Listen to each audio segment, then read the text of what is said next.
Mon premier conseil, ce serait apprenez à apprendre.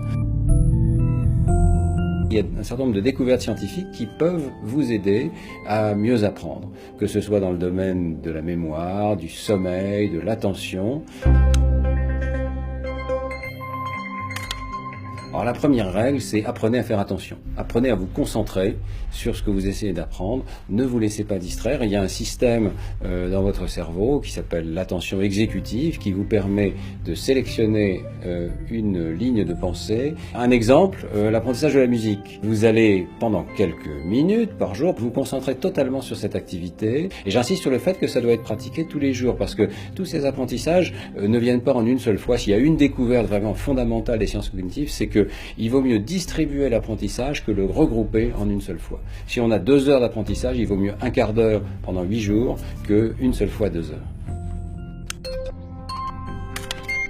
Vous avez un rôle fondamental dans l'augmentation, l'enrichissement de l'environnement cognitif de vos enfants. Le cerveau de l'enfant est une machine à apprendre extraordinaire et donc fournissez à ce super ordinateur qu'est le cerveau de l'enfant un environnement extrêmement enrichi et enrichi notamment en paroles. Mon premier souci, ce serait de dire aux parents parlez à vos enfants. Ne soyez pas dans votre téléphone portable pendant une demi-heure alors que votre enfant, dans les transports en commun, regarde par la fenêtre et ne fait rien de particulier. Utilisez un vocabulaire de haut niveau, un vocabulaire qui le tire vers le haut, parce que c'est de ce dialogue avec les parents que l'enfant tirera le maximum de son potentiel dans le domaine du langage. Et bien sûr, c'est la même chose dans le domaine des mathématiques, la physique, les jouets que vous allez lui donner, même s'ils sont parfois très simples, mais les challenges aussi que vous allez lui donner, fabriquer une tour de Kapla qui est plus haute que lui, c'est pour lui des occasions d'apprendre comment se comportent les objets, comment se comporte la physique et aussi comment se comportent les nombres, les ensembles, l'espace, tous ces concepts qui sont le fondement de la pyramide des mathématiques plus tard. Je dirais à un bébé, expérimente. On n'a pas de curiosité pour les choses qu'on connaît déjà, c'est rasoir. On n'a pas de curiosité pour les choses qui sont trop difficiles à apprendre. Il faut donc encourager cette curiosité naturelle de l'enfant qui va spontanément l'orienter vers ce qu'il est capable d'apprendre. Alors, deuxième conseil que je donnerais au bébé, c'est n'oublie pas de bien dormir, parce que pendant que tu dors, ou pendant que tu fais la sieste tout simplement, dans la journée, eh bien, ton cerveau continue de travailler et est en train de consolider les apprentissages qui précèdent, sans qu'il y ait rien d'autre à faire, juste parce que la qualité du sommeil est bonne.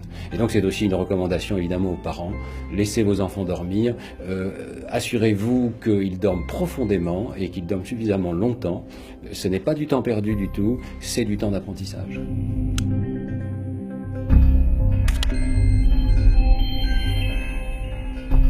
D'abord, arrivez à captiver l'attention des enfants.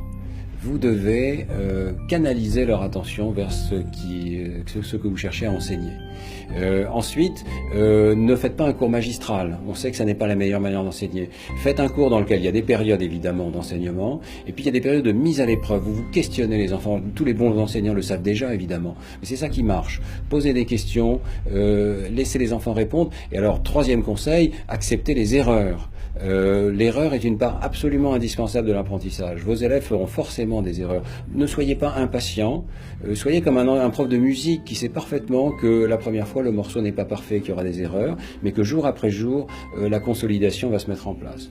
Donc soyez généreux dans ce que vous donnez aux enfants, mais soyez patients vis-à-vis de leurs erreurs. Et enfin, n'hésitez pas à répéter. C'est mon 4e pilier de l'apprentissage, la consolidation. Ça veut dire que tous les jours vous devez revenir sur ce qui a été fait par le passé, pas seulement d'ailleurs le cours de la semaine précédente, mais l'ensemble de l'année, parce que c'est avec des répétitions espacées dans le temps que la rétention en mémoire des enfants sera la meilleure.